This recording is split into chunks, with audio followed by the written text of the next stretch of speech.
Hello, everyone. My name is Janice Frederick. Thank you so much for joining me.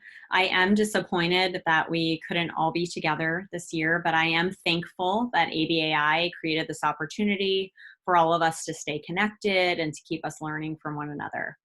Today, I'm going to be sharing information related to a collaborative initiative between several school districts and a behavioral health organization to develop a non-public school, or an NPS.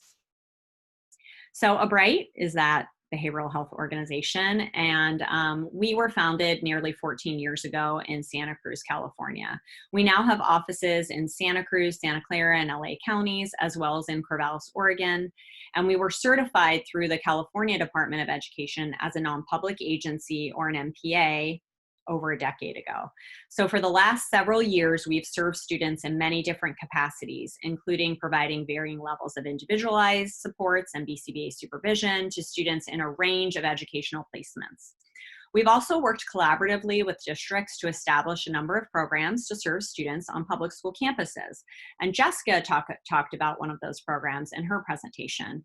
We have another symposium at ABAI, called Ready, Set, Goal. I included the information here on this slide. And in that symposium, we're going to be presenting some of our outcome data for students that have been served in our NPA. So if you're interested in that, I encourage you to attend. So our NPA has resulted in positive outcomes and transitions for many students. We have learned so much from this work. When I reflect on some of the shining faces and the interactions with students and staff, and then also the outcomes that we've been able to achieve together, I am filled with so much gratitude. There are many things that have contributed to the successes of our students, but of course, most of what we've learned has come from our data, and the data and the analyses that we've conducted at the level of the individual student and beyond. It is our outcome data that has helped to guide us to support students, teachers, and administrators in the most informed manner. And that data has helped us to tell our story about what is possible when you provide students with empirically validated services. And I mention this right now as a slight aside from my topic today, because I want to encourage BCBAs working within and alongside school districts to examine outcomes, not just at the level of the individual student, which is of course very critical, but to go beyond just collecting data and reporting on IEP goals, to do analyses across students and at the programmatic level. This is how we can advocate for students and do our very best work. This is critical right now as we face an international crisis and students are exposed to very new and differing models of educational supports. We need to take on collecting data. We need to take on collecting data, analyzing those data, and sharing those data with not only the school teams that we work with, but also within the behavior analytic community, and then beyond the behavior analytic community. This is the way that we can best show up for the students that we support. Okay, back to regularly scheduled programming. Through our collaborations with school districts, we have been able to serve many students in really powerful ways. You know, at ABRIGHT, we've always viewed what we provide as a continuum of services to children and their families, because we provide early intervention, school and NPA related services, and then of course, insurance and regional center funded services. And we've taken great pride in being able to offer this continuum of service. But what we found starting a couple years ago was that some learners were falling off our continuum. And those were students in Santa Cruz County. And that brings me to the story of our NPS and its development, which began just over a year ago. And today I'm going to share the story of the collaboration that led to its development, what our NPS looks like today, and some of the things that we've learned. So there were students that were supported by our NPA that were really in need of additional supports. You know, there were contingencies that we were unable to manipulate effectively on a public school campus. You know, for these students, their behavioral excesses continued to occur at a rate and/or severity level such that the safety of the student, the staff, and other students was at risk. And there were barriers in place such that we couldn't create change. And those barriers were out of our control. There were other students in our county that were not being currently served by our NPA, but for similar reasons were being served at home which is highly restrictive, or in special day classrooms, or sometimes in county office of education programs. And these students were just being suspended over and over again. And of course, this was then preventing appropriate access to their program. So why were children being served in this way? Well, in Santa Cruz County, we did not have a non-public school that met the needs of these learners. Um, these students met a pretty unique profile. They were students that were performing relatively near to grade level, but the severity of their behavioral excesses prevented continued growth in not only their academic, but also in their social and their communication skills. So when I reflect on the first steps towards this collaborative project, it really was coming together with the school districts to look at ways that we could help these students. And we were very much willing to just dive in with administrators to find a solution, which of course is an investment on our part in terms of our time, but one that we found to be important because we want to see all students, not just the students that we're supporting, but we want all students in placements where they can flourish. So some of the early things that happened is I would be invited to attend a tour or a visit of an MPS outside of our county with a special education administrator. And so we would travel, 45, 60 miles out of Santa Cruz County to visit these schools to see if they were a viable option for our students in need. And we left these visits feeling somewhat defeated because there just didn't seem to be a fit. For two primary reasons. One was the distance. What we wanted more than anything was students to be able to access a community. There was already such a disconnect for these students. And, we wanted to see students served as close to their home school as possible so that they were served right alongside their neighbors, their siblings, and had really immediate access to their community. And so the distance was a barrier. The second barrier was that in these observations, we saw little to no utilization of behavior analytic techniques or strategies. And so, we would leave these observations and not feel good, not feel that we had a viable option. And this is where gentle kind of words of encouragement concerning our organization considering opening a non-public school in Santa Cruz County really began. And so then we started with some really early meetings. And these early meetings really laid the groundwork that helped us work through pieces that were more challenging, and it felt hard to have these meetings with the school districts because we had to carve out time. It also required patient listening by both us and by district administrators so that we could kind of talk through pieces where maybe we were coming from different perspectives. For example, I pushed really hard.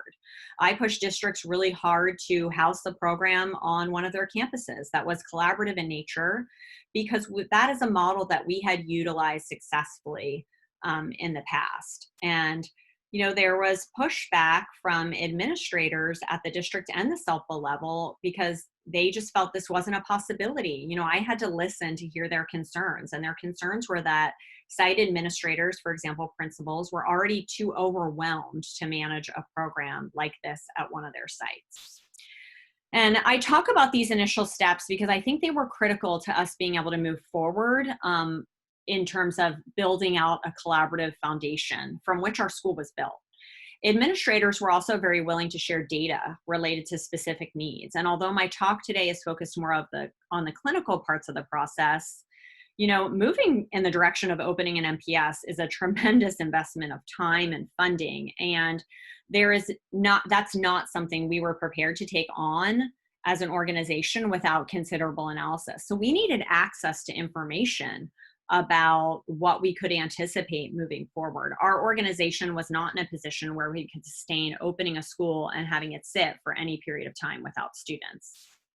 So when I consider, these pieces of our collaboration and the pieces that were most impactful in creating a commitment and a decision on our end to move forward with opening of an MPS, it truly was having us and the districts come together to recognize a need, to share a motivation to create something better for students in our community, and then a willingness to take the time, which is so hard sometimes, to take the time and to listen to one another, including sharing our fears and the barriers that were present for us in a very open and honest manner.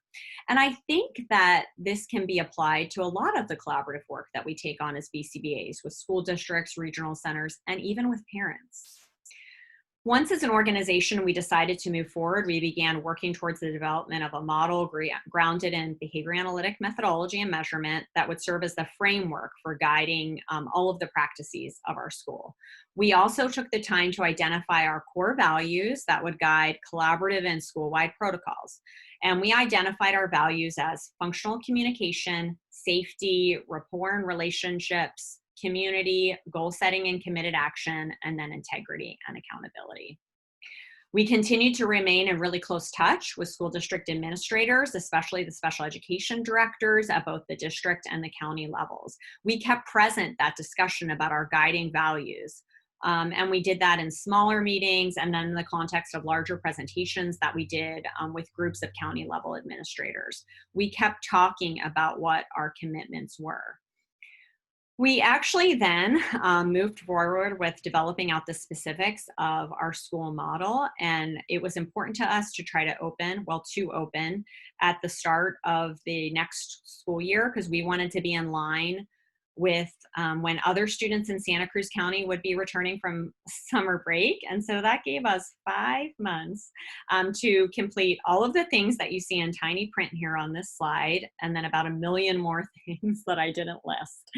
And so it was a very busy time for us. But one thing that I did include on this list is naming our school, which we certainly did. And so Bright Horizons moved forward. And so Bright Horizons, our MPS, is what I'm going to spend a little bit more time talking about right now.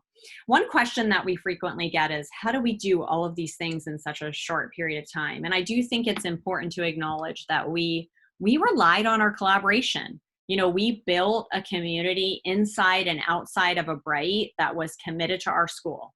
We asked for help. A lot of learning lessons there for our team, but that was critical in being able to move forward. And then we also identified and enlisted professionals and expertise outside of our immediate community. For example, it was important to us to be certified as a diploma track school, and so there were a lot of pieces related to courses of study and statewide curriculum requirements that we needed to learn about. We planned and we worked backwards, we met our timelines, and we delegated. And these were all things that, some of them felt a little bit outside of our immediate comfort zone, but they really were key in achieving our goal of opening at the start of the school year. And I think they're steps that can be applied to any large collaborative undertaking. So we opened our school on September 2nd, and I'll tell you a little bit more about the students we serve in our model. At Bright Horizons, we serve students grades 1 through 12 with a variety of specialized needs. Our students qualify for special education services under many different categories, including but not limited to autism, intellectual disability, and social emotional disorders. Our students are in need of a more restrictive placement because they cannot be served on a public school campus.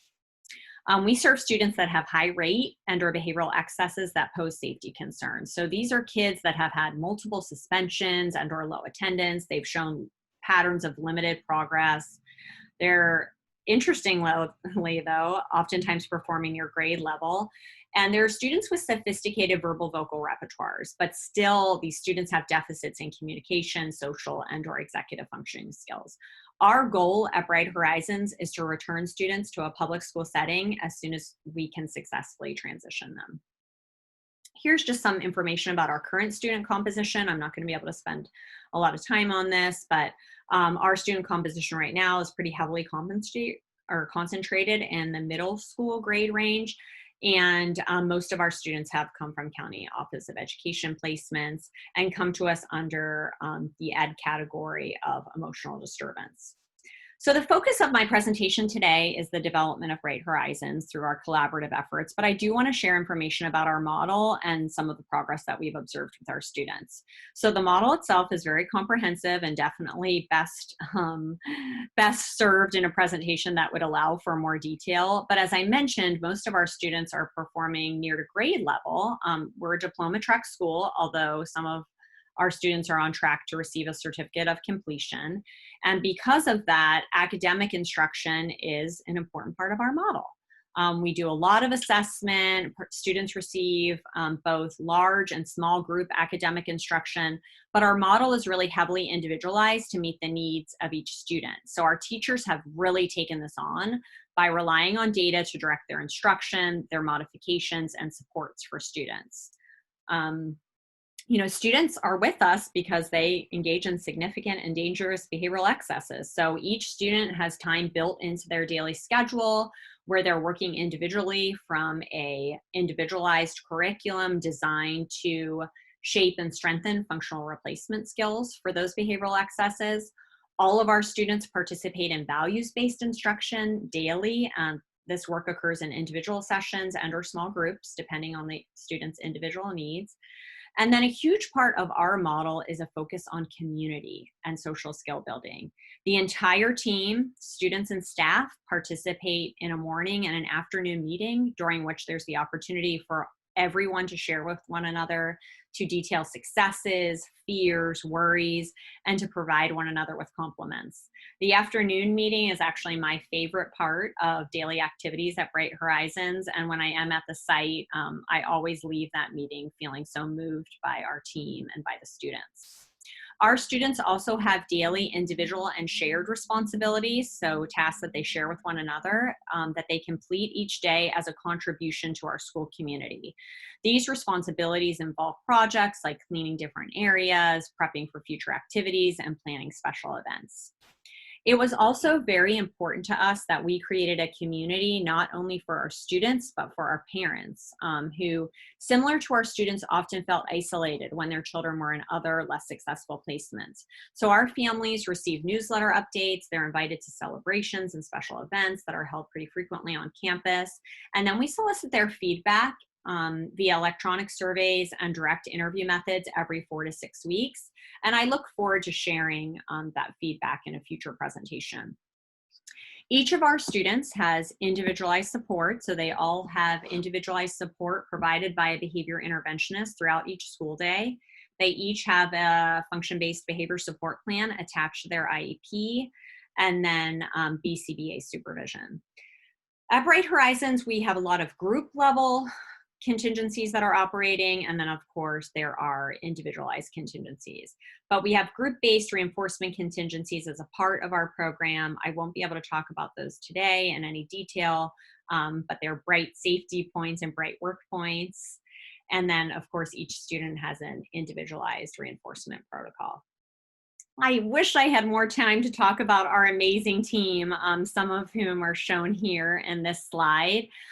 We have a team that is extremely strong in terms of their behavior analytics skill set, and also just their commitment to our organization, to one another, and to our students. And so this details kind of the build out of our team for Bright Horizons, but I cannot say enough about what our team has taken on, especially in the last 7 weeks as we have implemented a new model of instruction.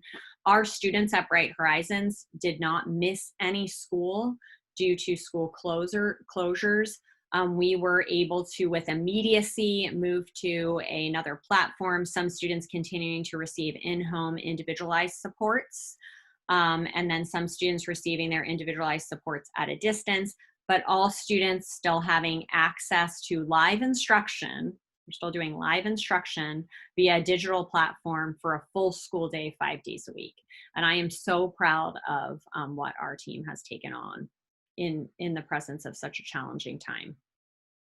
I included the slide which details some of our training because that's a question I'm frequently asked about Bright Horizons. Although I won't be able to talk about it in detail, I wanted those of you that are participating today to be able to reference it. And I needed to share some data for our students. I just selected one high school student, one middle school student, and one elementary school student in the interest of time. The data that are shown here in this graph are for one of our high school students that was on a home placement due to engaging in inappropriate touch when he was in his high school placement. That inappropriate touch was directed at other students. I'm going to focus now on just the top panel of this graph. Along the y-axis, you see the rate. Along the x-axis is school day. And when the student came to us, he was engaging in inappropriate touch at a level that was not acceptable in terms of what was possible on or acceptable on a high school campus. That behavior in the presence of not only our model, but also individualized contingencies, a behavior support plan, and goal setting has been reduced to very low rates. These are data for one of our middle school students. Count is along the y-axis. That's count per school day, date along the x-axis. And this student engaged in very severe physical aggression directed at other students and staff members. When he started with us, that behavior has been reduced to and sustained at near zero levels. This is a measure, these are data of one of our elementary school students. This is a measure that we collect for all of our students. As I mentioned, the majority of our students, all of our students actually have deficits in their social skills. And so we collect data on their positive and negative interactions with peers and staff throughout each school day. Along the y-axis here is percentage of total interactions, and x-axis is the date. And we see positive and negative interactions. There's a lot of overlap between the data streams early on in his enrollment in our school.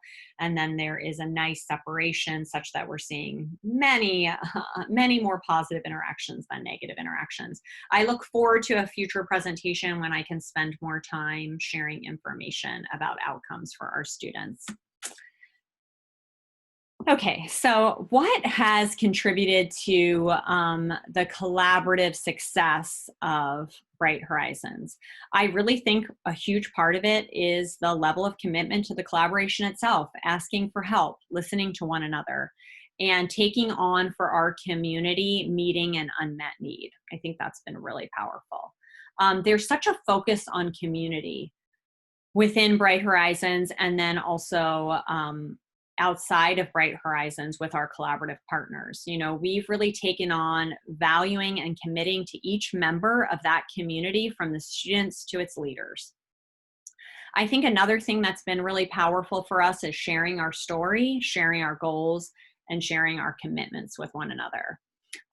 Be here, be you, belong. This school belongs to all of us. This is a quote that appears in our main hallway at Bright Horizons, and I truly do hope and believe that this is how our Bright Horizons community, the students, their families, our staff, and the local districts feel about this space that we've created.